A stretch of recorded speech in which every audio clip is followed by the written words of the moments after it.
أعوذ بالله من الشيطان الرجيم. بسم الله الرحمن الرحيم.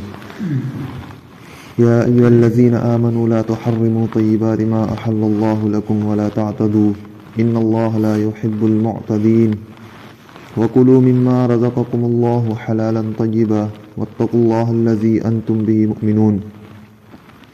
لا يؤاخذكم الله باللغو في أيمانكم ولكن يؤاخذكم بما عقدتم الأيمان فكفارته إطعام 10 مساكين من أوسط ما تطعمون أهليكم أو كسوتهم أو تحرير رقبة فمن لم يجد فصيام 3 أيام ذلك كفارة أيمانكم إذا حلفتم واحفظوا أيمانكم كذلك يبين الله لكم آياته لعلكم تشكرون.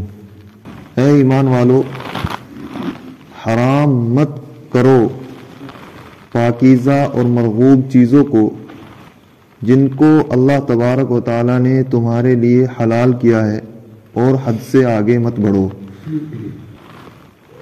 اسلام کا یہ خاصہ ہے کہ وہ اعتدال کو چاہتا ہے. ہر چیز میں اعتدال ہو، زندگی میں، ہر اصول میں، تمام چیزوں میں اعتدال ہونا چاہیے. دنیا کا ترک کرنا پسندیدہ ہے، مرغوب ہے. اسلام اس کی ترغیب دیتا ہے کہ انسان اپنے دل میں دنیا کو نہ بسا لے اور صرف دنیا کے پیچھے پڑ کر آخرت کو تباہ کرنے والوں میں شمار نہ ہو جائے. لیکن ساتھ ساتھ اس کی بھی ایک حد متعین کر دی کہ کس حد تک دنیا کو ترک کرنا ہے. ایسا نہیں کہ جیسا عیسائیوں میں ہوتا تھا، جس کو راہب کہتے ہیں، کہ یہ یہاں کے پنڈت وغیرہ کرتے ہیں کہ پہاڑوں پر پہنچ جاتے ہیں گھر بار چھوڑ کر، جس کو آشرم ویوستھا کہتے ہیں، اور نہ دنیا کے رہتے ہیں اور نہ دین کے رہتے. اس کی بھی جو اللہ تبارک و تعالی نے حد بندی کی کہ جن چیزوں کو اللہ نے حلال کیا ہے پھر ان کو حرام نہیں کرنا ہے. قسمیں کھا لیتے ہیں کہ آج کے بعد میں کوئی اچھی چیز جو مجھے مرغوب ہے اپنے نفس کو مارنے کے لیے آج کے بعد استعمال نہیں کروں گا. اس طرح کی قسمیں 3 طرح لوگ کرتے ہیں. اس کے طریقے 3 طرح کے ہیں. ایک تو یہ ہے کہ ایک چیز ہے جو حلال کی ہے اللہ تبارک و تعالی نے، اعتقاد رکھنا واجب ہے کہ وہ حلال ہے.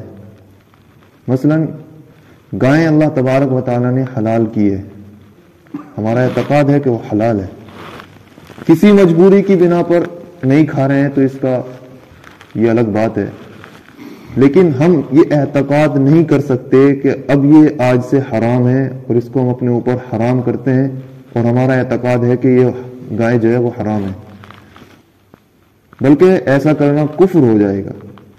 اللہ نے جو چیز حلال کی ہے اس کو حرام قرار دینا، حرام کا اعتقاد رکھنا، وہ پھر کفر ہو جائے گا. یہ تو اعتقاد کے تعلق سے.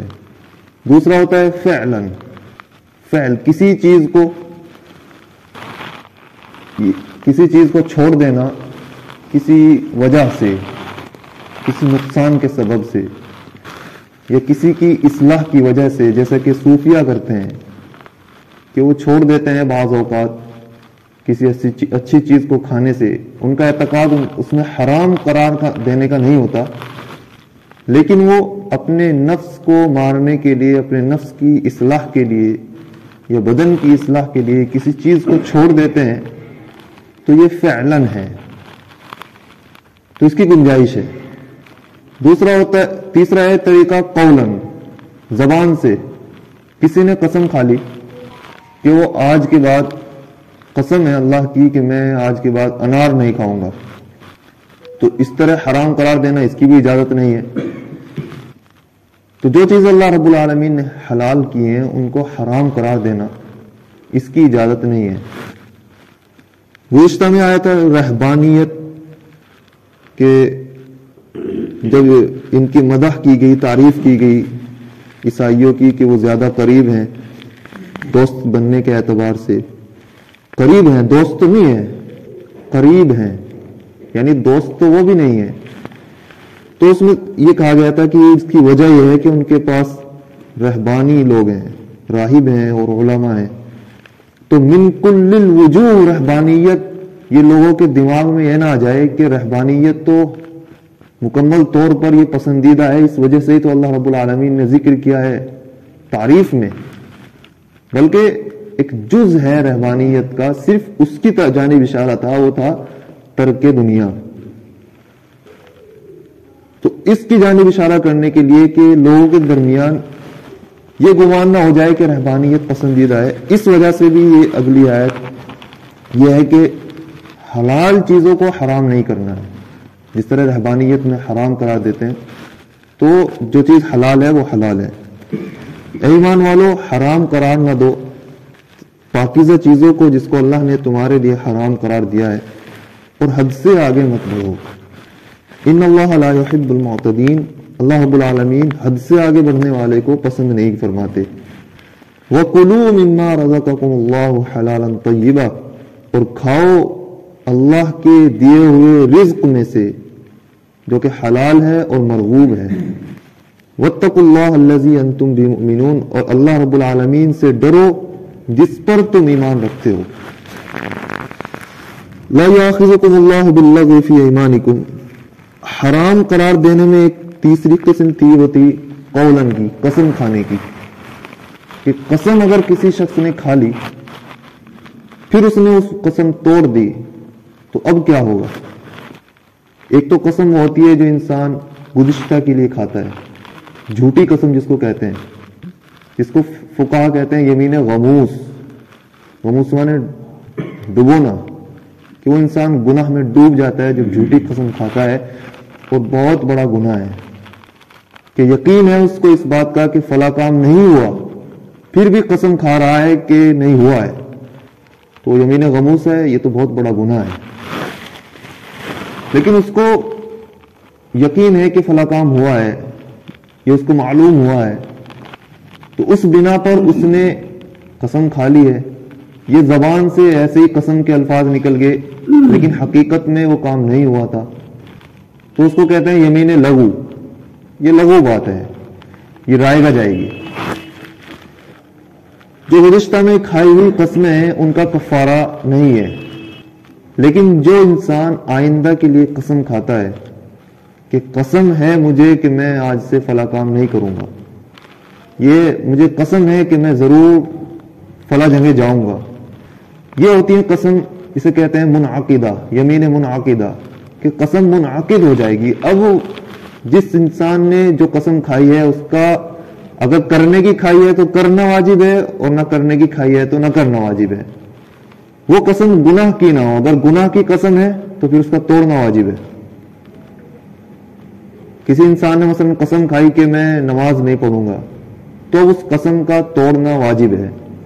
پھر توڑنے کے بعد جو کفارہ آئے گا وہ کفارہ ہے 10 لوگوں کو کھانا کھلانا، ایسے 10 لوگ جن پر زکوٰۃ دینا جن کو جائز ہے، جن کو زکوٰۃ لینا جائز ہے، ان کو کھانا کھلانا، یا تو گھر میں بلا کر کھانا کھلا دیں، یا ایسے 10 لوگوں کو صدقہ فطر کے برابر کھانا دے دیں، ناج وغیرہ، یا پھر اگر کپڑا پہنانا ہے تو ان کو کپڑا پہنا سکتے ہیں، اتنا کپڑا پہنائیں کہ جس سے بدن اکثر چھپ جائے، ایک نیچا سا کرتا پہنا دیں، یا تہمت دے دیں، یہ تہمت کے برابر کوئی چادر دے دیں 10 لوگوں کو، وہ قسم کا کفارہ ہے، یا کوئی غلام آزاد کر دیں۔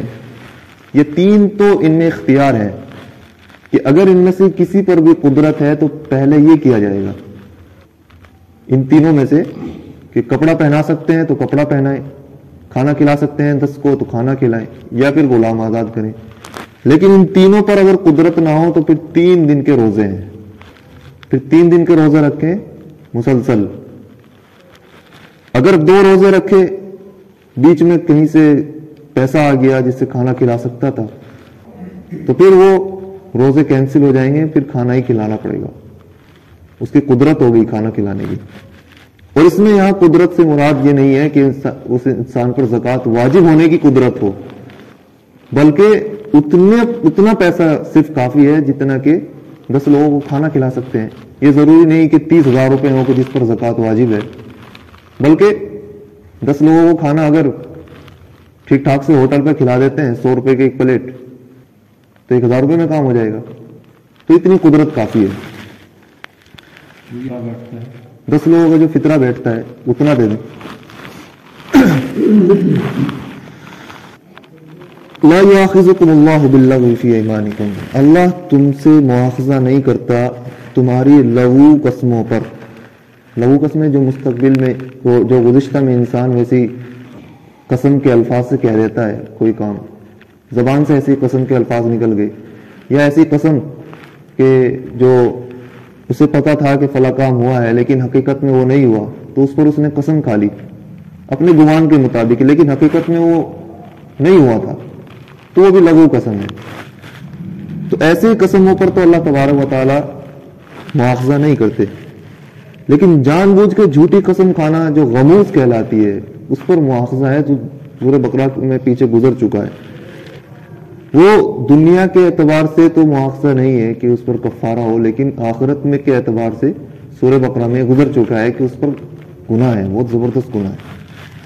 وَلَكِنْ يُؤَاخِذُكُمْ بِمَا عَقَّدتُّمُ الْأَيْمَانَ، لیکن اللہ رب العالمین تم کو پکڑتے ہیں تمہاری ان قسموں کی وجہ سے جن کو تم مضبوط کرتے ہو. مستقبل میں کھانے والی قسمیں کہ میں کام نہیں کروں گا، فلا قسم ہے خدا کی وغیرہ، اس طرح کے الفاظ بولتے ہیں. فَكَفَّارَتُهُ، پھر اگر توڑ دے تو اس کا کفارہ ہوگا 10 لوگوں کو کھانا کھلانا، مسکین کو، من اوسط ما تطعمون اہلیکم، اس اوسط کا جو تم اپنے گھر والوں کو کھلاتے ہو یا پہناتے ہو، یا پھر ایک غلام کا آزاد کرنا ہے.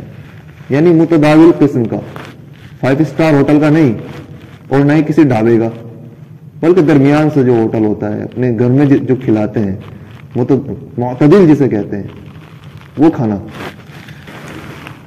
فَمَن لَّمْ يَجِدْ فَصِيَامُ ثَلَاثَةِ أَيَّامٍ، پھر اگر تینوں چیزوں میں سے کوئی چیز نہ پائے تو پھر 3 دن کے روزے ہیں. اور امام حنیفہ کے نزدیک ان میں استمرار ہے، مسلسل ہونا چاہیے تینوں روزے. ذَلِكَ كَفَّارَةُ أَيْمَانِكُمْ إِذَا حَلَفْتُمْ، یہ تمہاری قسموں کا کفارہ ہے جب تم کھا لو، قسمیں منعقد کر دو.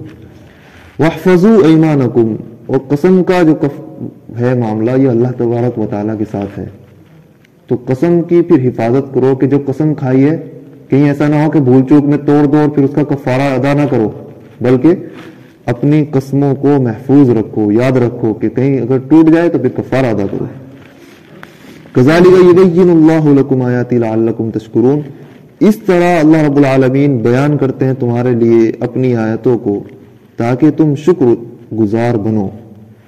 قسم جو منعقد ہوتی ہے وہ اللہ کے نام سے یا اللہ کی کسی صفت کے نام سے، مثلا اللہ کے علم کی قسم، اللہ کے کلام کی قسم، یا قرآن کی قسم، کیونکہ قرآن بھی اللہ کا کلام ہے.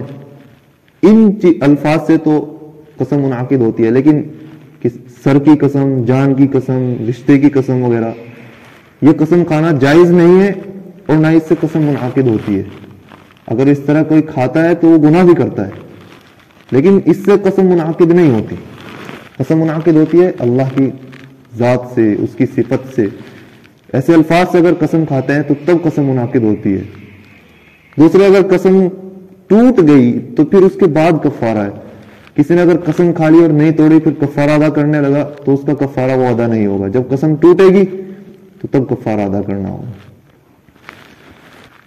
یہ مسائل تھے. اللہ سمجھ کی توفیق عطا فرمائے.